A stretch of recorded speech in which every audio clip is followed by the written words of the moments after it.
Nang mag-umpisa ng mag-pitch si Goro ay nagtaka si Kimori kung bakit hindi pa mapalo si Ichiro gayong gustong-gusto na ng mga iyon na makahit.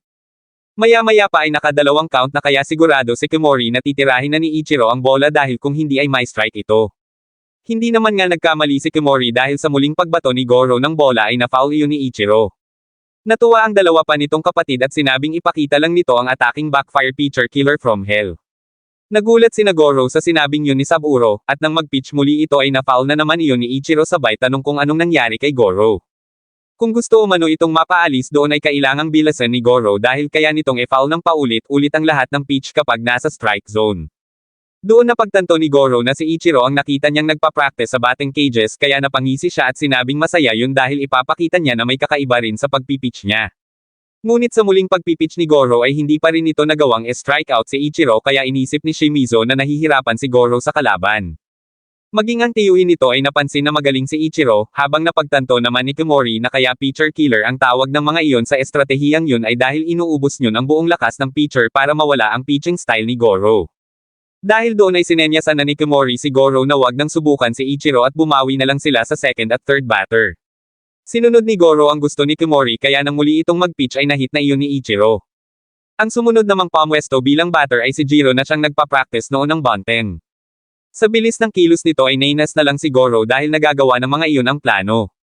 Sunod nang sumalang si Saburo, na siyang nakita ni Goro na nakahit ng bola sa batting cages kaya naman sinabi nito sa kanyang sarili na dapat ibang atake, pero ang bilis umano ng nasa third base kahit hit grounder lang ang ginawa nito. Kung iisipin umano ang depensa ng mga kalaban, pag na-hit yun ay siguradong makaka-score ang mga ito kaya dapat ay ma-strikeout yun ni Goro. Ngunit hindi pa rin nadaan ni Goro sa fastball si Saburo bagay na ikinainis na nito. Pero bago tayo magpatuloy sa ating recap, may papakilala nga pala ako sa inyong application na palagi kung pinapanoodin ng anime, ito nga pala ang Usini. Hindi nga lang pala anime ang meron dito, dahil meron din ditong movies at hindi mawawala ang sports. Kaya kung interesado ka sa ganitong application ay nasa pin comment lang ang kasagutan, salamat. Bagamat naka-score ay hindi pa rin maipagkakaila ni Saburo sa kanyang sarili na kahit perpekto ang pagkakitama niya sa bola at lumipad yun ng malayo sa field ay namanhid ang kamay niya sa pitch ni Goro. Maya-maya pa ay sinimulan na ang 5th inning kung saan ang Mafune Little naman ang magbabit na pinangunahan naman ni Goro. Sa larong ito ay meron lang silang 6 innings kaya kung hindi makaka-score ang Mafune Little ay wala na ang mga itong pagkakataon sa susunod. Halos mawala na ng pag-asa si Goro kaya maging ang pagsusuot ng gloves ay nakalimutan nito, pero mabuti na lang at ipinaalala yun sa kanya ni Shimizu. Nagpatuloy ang kanilang laro na wala ng gana si Goro dahil lagay na sa kalooban nito na matatalo na sila. Dahil doon ay nag-alala si Mr. Ando at sinabi sa sarili na nagsisimula ng mawala sa konsentrasyon si Goro kaya matatalo na umano sila. Ngunit nabuhayan sila ng loob ng makasalo si Shimizu ng bola, kaya naman bumalik ang sigla ni Goro sa laro. Napansin ni Shijino na mas mabilis na ang binibitiwang pitch ni Goro, kaya sinabi ni Momoko na marahil ay dahil iyon kay Shimizu na hinaharap pa rin ng buong tapang ang laro. Maya-maya pa ay na-strikeout na ni Goro si Saburo kaya idineklara na ang pagtatapos ng 5th inning, at dahil hindi naka-home run ang kalaban ay meron pang pagkakataon ang Mafune Little. Agad ding sinimulan ang last inning, pero bumalik na naman ang pagkadismaya ng mga bata nang magkasunod-sunod ang na-out na batter sa kanila. Pero muli nang si Shimizu na ang sumalang ay nagawa nitong makahit ng bola, at habang tumatakbo ay doon na nakita ni Goro ang kahinaan ng Black Triangle.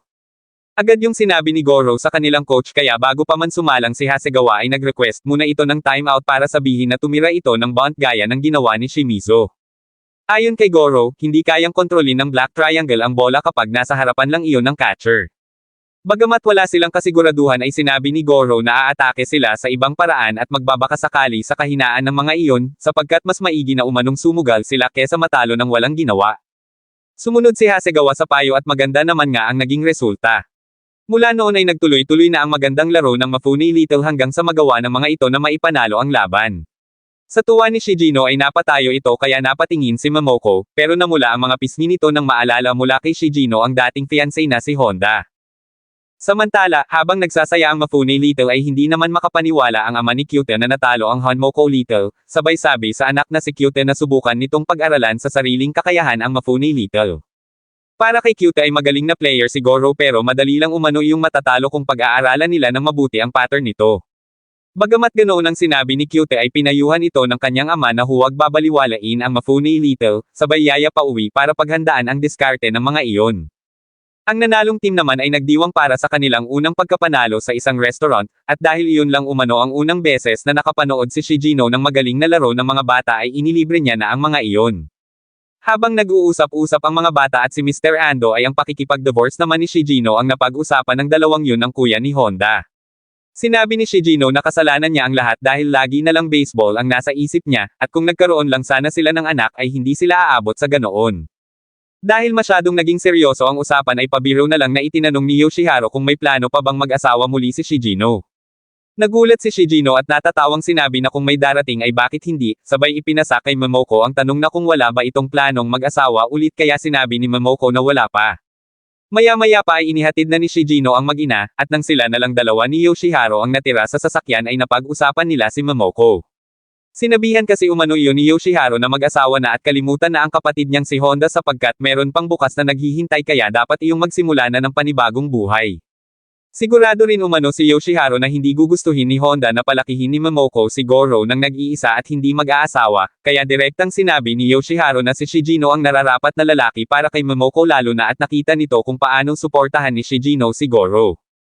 Natawa na lang si Shigino sa sinabi ng kuya ni Honda, pero nang maihatid si Yoshihiro at makauwi ay pinag-isipan niya ang tungkol sa bagay na iyon at pagkatapos ay tinawagan niya si Momoko.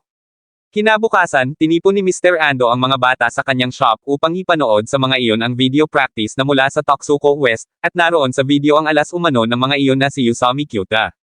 Habang pinapanood yun ay napansin ng bawat isa ang bilis at fourth balls ni Kyuta na nasa 6th grader pa lang pero ganoon na iyon kagaling bumato ng bola. Pagkatapos yun ay umuwi na rin ang mga bata. Habang naglalakad si Goro ay iniisip nito si Kyuta na napansin niya na kakaiba ang itsura at ni hindi man lang ngumingiti kahit na strikeout na ng batter. Sa kalagitnaan ng pag-iisip ni Goro ay nagulat at nagtaka ito nang makita mula sa dumaang sasakyan na magkasama ang mama niya at ang uncle Shigino niya. Niyaya kasi ni Shigino si Momoko na kumain sa labas para kausapin ito at tanungin kung nakikipag-date ba ito sa iba. Hanggang sa bahay naman ay inaaral pa rin ng mag-ama ang kahinaan ni Goro nang biglang pumasok ang mama ni Kyuta para sabihin na may tumawag dito sa telepono, pero galit na sumigaw ang ama nito at sinabing iwasang makipagbarkada sa mga kaklase dahil mas importante umano ang pangarap nito na maging pro. Maya-maya pa ay nakauwi na si Momoko pero hindi nito sinabi kay Goro ang tungkol sa pakikipagkita nito kay Shigino bagay na ipinagtaka at ikinainis ng bata. Nang sumunod na araw ay malamig ang pakikitungo ni Goro sa kanyang mama dahil iniisip nito na naglilihim iyon sa kanya. Tanging kay Miki lang naikwento ni Momoko na nais siyang maging kasintahan ni Shigino, pero magpasa hanggang ngayon ay hindi pa rin umano niya nakakalimutan si Honda. Naintindihan naman siya ni Miki pero pinayuhan siya nito na kahit papaano ay isipin niya ang sarili niyang kaligayahan. Habang naglalakad pauwi ay pinag-isipan ni Momoko ang sinabing iyon ni Miki nang bigla niyang makasalubong si Shigino at sinabing hindi umano ito susuko, at handa rin umano nitong tanggapin kung magalit man si Goro. Pagka-uwi ay nagtiklop muna ng mga damit si Momoko at pagkatapos ay sabay na silang natulog ni Goro na masama pa rin ang loob sa kanyang ina. Hanggang sa paaralan ay dala ni Goro ang tungkol doon at napanaginipan pa nga nito na nagkasariling pamilya na sina Momoko at Shigino kaya ayaw na ng mga iyon sa kanya. Napasigaw si Goro sa masamang panaginip kaya nagulat ang lahat ng kaklase niya pati na rin ang guro. Mas lalong naapektuhan si Goro kaya kahit nagyaya si Kimori na mag-practice sila sa batting cages para sa laban bukas ay hindi ito sumama. Pagka-uwi ay nadatnan ni Goro ang nakahandang hapunan para sa kanya na may nakaiwang sulat na kumain na siya at uuwi umano ang mama niya mamayang alas 7 ng gabi. Inisip ni Goro na magkasama na naman ang dalawang yun ng kanyang uncle Shigino at hindi naman nga siya nagkamali.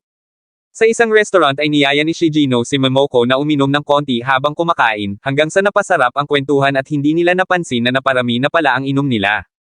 Mag-aalas 9 na nang mapansin ni Momoko ang oras kaya nagmadali itong magpaalam para umuwi, ngunit dahil lasing na ay hindi na nito kinayang maglakad mag-isa kaya inalalayan na ito ni Shigino. Pagka-uwi ay agad itong kinwestiyon ni Goro kung bakit late na umuwi, pero nakiusap si Momoko na huwag nang magalit si Goro dahil niyaya lang siya ni Shigino.